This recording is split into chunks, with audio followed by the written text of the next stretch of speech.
Are you avoiding sales opportunities, sales conversations out of fear? That people are going to think you're pushy, that people are going to think you're self-serving, that people are going to think you're manipulative.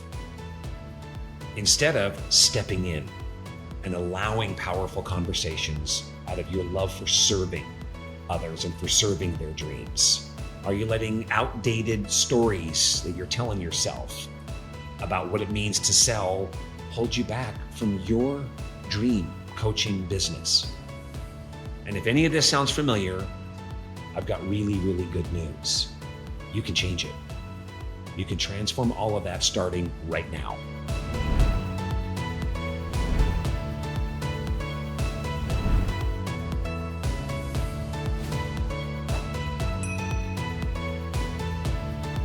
Hey friends, welcome back to the Abundant Coach podcast.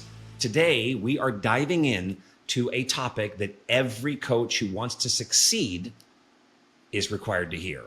And this topic, it may challenge you, it may stretch you. For some of you, it might feel super uncomfortable, but every coach that wants to be successful, this topic contains content, contains truths that if you want to be successful, you're required to hear. I promise you this, leaning into what we talk about today with a new mindset could very well change the trajectory of your coaching business and your impact forever. My name is Rich Boggs. I'm a co-founder here and chief sales officer of Brave Thinking Institute. I have trained tens of thousands of people and coaches around the world the art and science of heart-centered selling.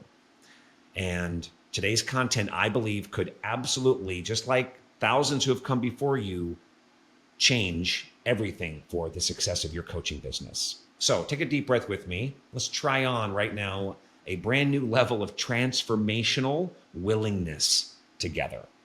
Put your hand on your heart. If you're willing to have the pieces of you that might have been resistant to the massive global impact that you're looking to have because of this idea of selling or sales right now, if you're willing to transform that, just put your hands on your heart and say, I'm in.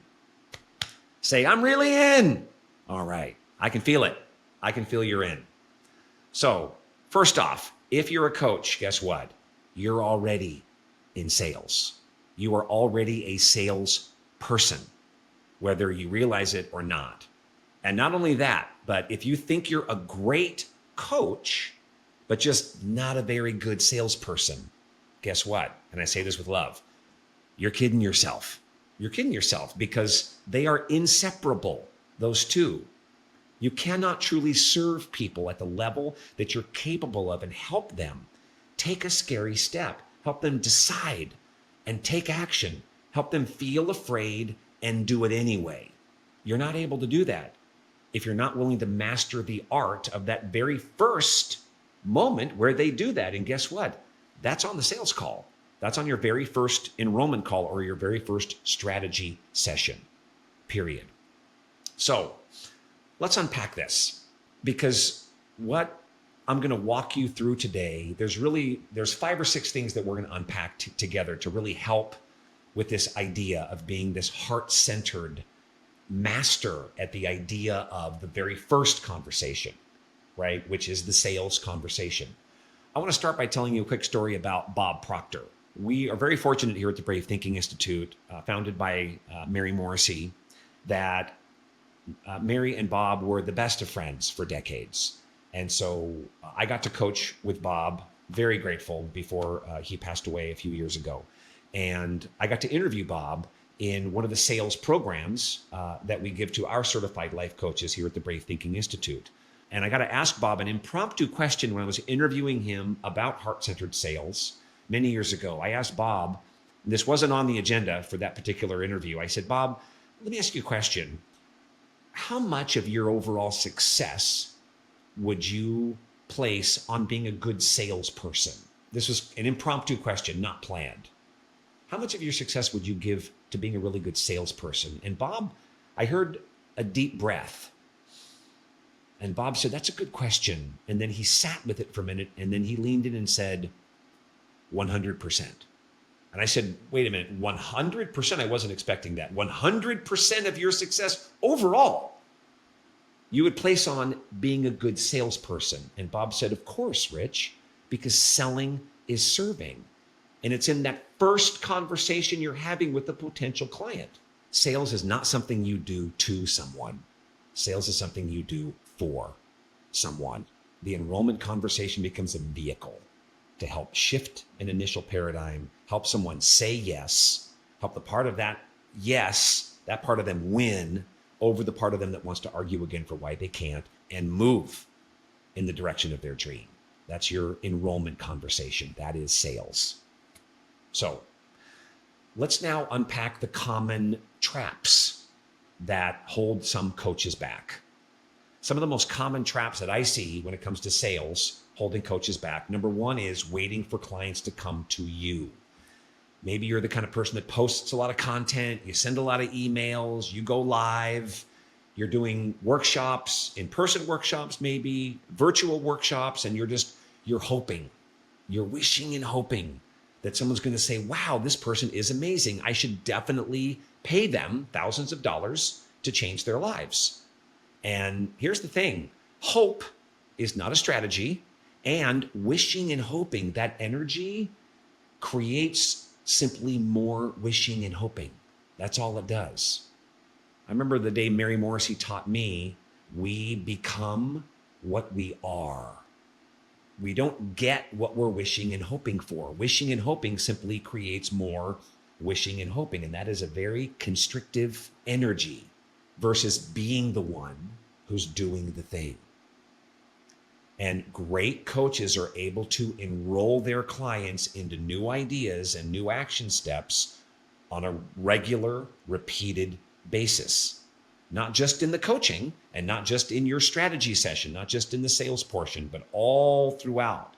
Being a change agent means you have the ability to persuade your clients to take an action step when there's a part of them that's super uncomfortable at first, and there's a part of them that knows this is the way to helping create what they told you that they wanted.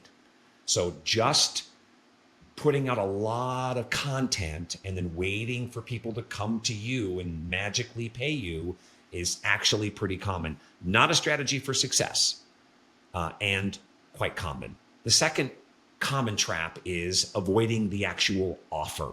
Maybe you do a great free call with your clients. Maybe you offer your clients this complimentary visioning or discovering session. And because you don't have a framework for the powerful enrollment conversations that convert in a heart-centered way, if you're lacking that, then it's very common that when you're on your complimentary session with your clients, they're engaged, they're excited, they're ready for more. And then you thank them and you wrap up the call and you wish them luck and you tell them kind of what's possible. And then you think you can do the actual enrollment and the invitation and your pricing in another format other than your one-on-one session with them, either in person or on Zoom or over the phone. And guess what? Your client senses that. Your client feels that the cornerstone of the conversation is missing, and it feels weaker than it certainly could have or should have felt if you're the person that helps them make a decision and take an action in the direction of their dream. So avoiding the offer altogether, quite common if you aren't trained or don't have the skill set in that powerful enrollment conversation that could be happening inside your coaching business. Another common trap that holds coaches back is that they don't have, like I mentioned before, a system, a clear enrollment or sales system in their business. Think about it. You've got marketing over here. That means attracting people to the very beginning, of the funnel that is your coaching business. That's emails. You're posting online. You're doing workshops. You're bringing in, opt-ins. You're bringing in potential clients. That's all marketing. Then over here, you've got coaching, where you're enrolling clients into your programs and you're coaching them. So coaching's over here and marketing is over here. And what's this big section right here in the middle? Sales. That's enrollment. So do you have a system, a powerful, heart-centered, proven, repeatable, reliable system for enrolling clients? Because without a system, then you're either relying on randomness, right? Or you're winging it. Maybe trying this, maybe trying that. Maybe you've got some, sales thing that you attended a class about a long time ago. You kind of bolted on some sales thing, but it's not in alignment with who you are and what you're doing. People who wing the sales portion of their business, guess what? They get wing it results, not the success that you're looking for. Real businesses have real systems. Those systems can be simple as long as they're repeatable, reliable, and proven. They have a path from marketing to sales to coaching that really serves each and every client. So let me tell you my introduction into sales as a boy. My father, growing up, was a World Book Encyclopedia salesperson. He sold door to door. This is in the late 70s. I'm 10 years old. And my dad used to take my older brother and I canvassing with him throughout these neighborhoods, knocking on doors, usually in the rain. This is Portland, Oregon. And he's selling World Book. And at that time, I also had a debilitating stutter that I had developed at about 7 or 8. I couldn't even talk. It was very interesting. My brain at that time was working so fast, and it was like my mouth just could not keep up. And I would stumble over the words and stutter, and became quite introverted at that time because of this stutter that I was embarrassed about. And my parents tried everything, different kinds of therapy, speech therapy, vocal therapy, exercises. Nothing helped. So here I am with this stutter, and my dad's taking me door to door to sell World Book. And after months and months and years of going with him on weekends, he knew that I had memorized his pitch. I could say it in the car when we were alone, and we would kind of joke about this script that he had memorized that was very effective at selling World Book.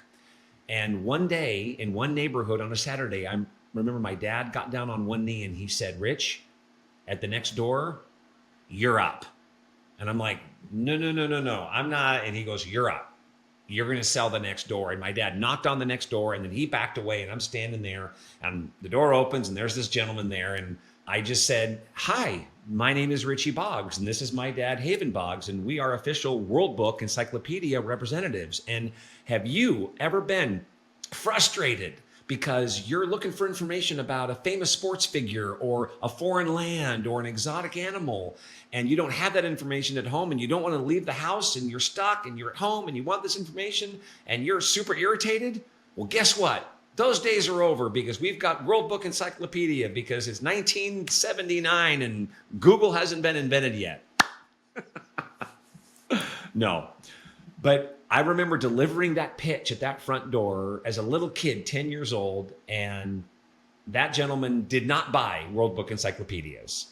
And we walked away from that house, but my dad put his arm on my shoulder and looked down and said, "Rich, we'll get the next one. That was a great pitch, but here's maybe something that's even more important." And he leaned down and he said, "You didn't stutter." And I was like, wow. And I'll never forget the power of knowing that I had this system, that I had watched my dad deliver this script, and it worked. And it didn't just work to sell World Book. It worked to help people. It worked to solve a problem. My dad was a problem solver. He would go to these front doors and ask if people were frustrated because they wanted information at their fingertips, and they didn't have it at home back then. And World Book solved that problem. And I watched my dad solving problems by using a system, and it was easy for me to lock into a system that was about serving people, and I forgot about my own shortcomings, and I forgot about the fact that I had been so self-conscious, and it literally helped me conquer a stutter. So let me promise you that if I can learn how to sell, so can you. Because I didn't just take that ability to conquer the stutter. I ended up having several sales jobs in college that helped me pay my way through college. I opened a little real estate a commercial real estate office leasing company in my 20s when I moved to Los Angeles. That company did really well. That's a sales organization. I ended up selling it.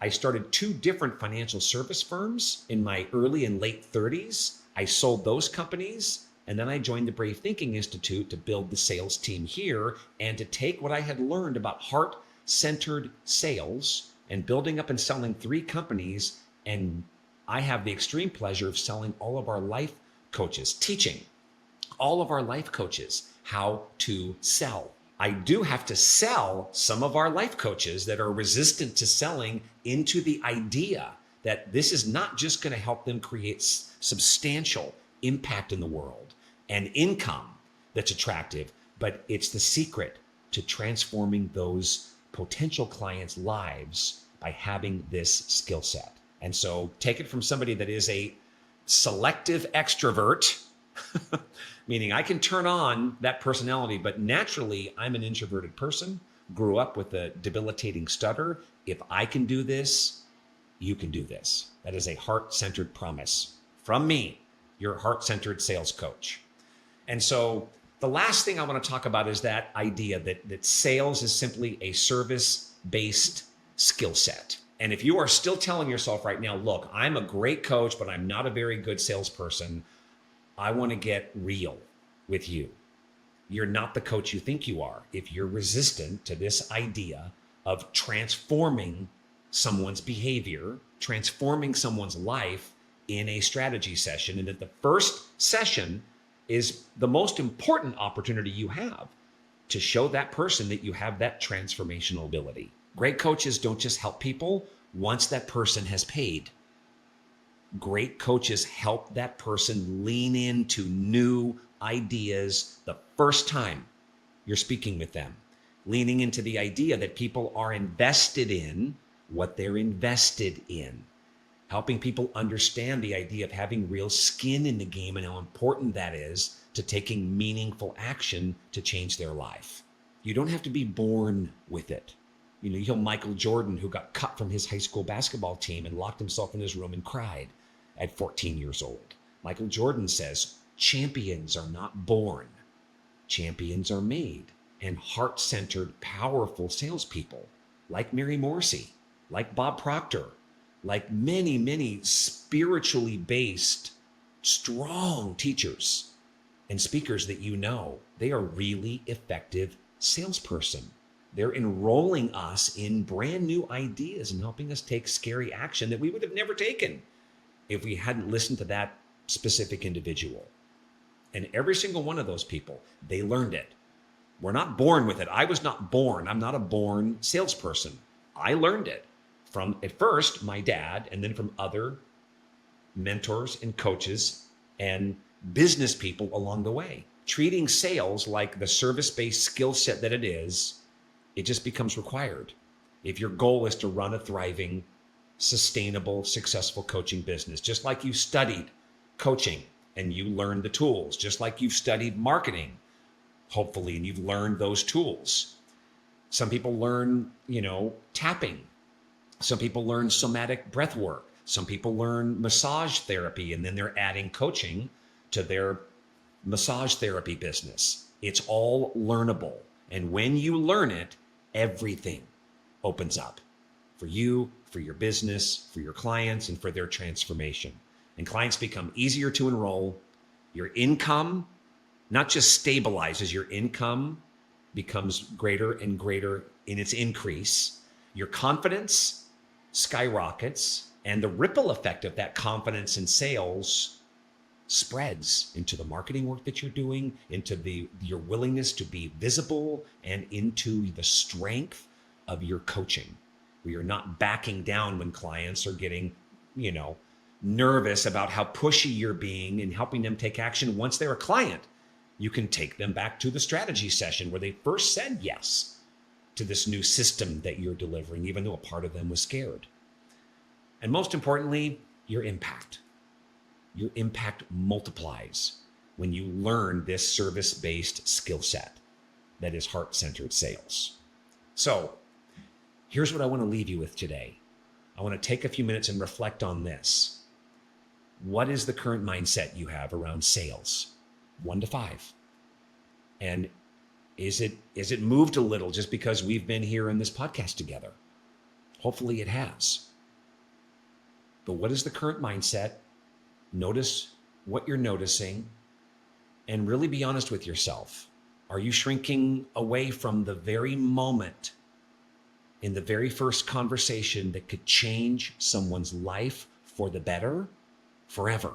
Are you avoiding sales opportunities, sales conversations out of fear that people are going to think you're pushy, that people are going to think you're self-serving, that people are going to think you're manipulative, instead of stepping in and allowing powerful conversations out of your love for serving others and for serving their dreams? Are you letting outdated stories that you're telling yourself about what it means to sell hold you back from your dream coaching business? And if any of this sounds familiar, I've got really, really good news. You can change it. You can transform all of that starting right now. So in the next episode, I'm going to walk you through how to close a very important gap between audience building and between client enrollment. That gap, because building an audience is great, but it's not turning that audience into a steady flow of clients that becomes income and impact. And if you're not able to turn an audience into income and impact through a repeatable system, then something is missing. And before you go, if you're ready to go deeper into how Brave Thinking Institute can support you in creating the coaching business that you would love, you can visit bti.com/coach certification. And know that our certified coaches don't just learn how to coach, they receive in-depth business and sales training. We have 4 pillars. We have marketing, we have enrollment, we have coaching, and we have business building. And we train our coaches in all 4. This is what separates Brave Thinking Institute from all the other coaching certification programs out there. So check it out, because we just might be a powerful next step for you. So until next time, this is Rich Boggs reminding you to think bravely and act boldly. I'll see you soon.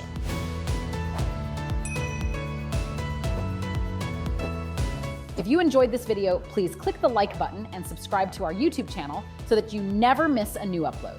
You can help our channel continue to grow as we invest in creating more great content for coaches. Lastly, check the description below for helpful links to the resources mentioned in this video. Thank you and have an amazing day.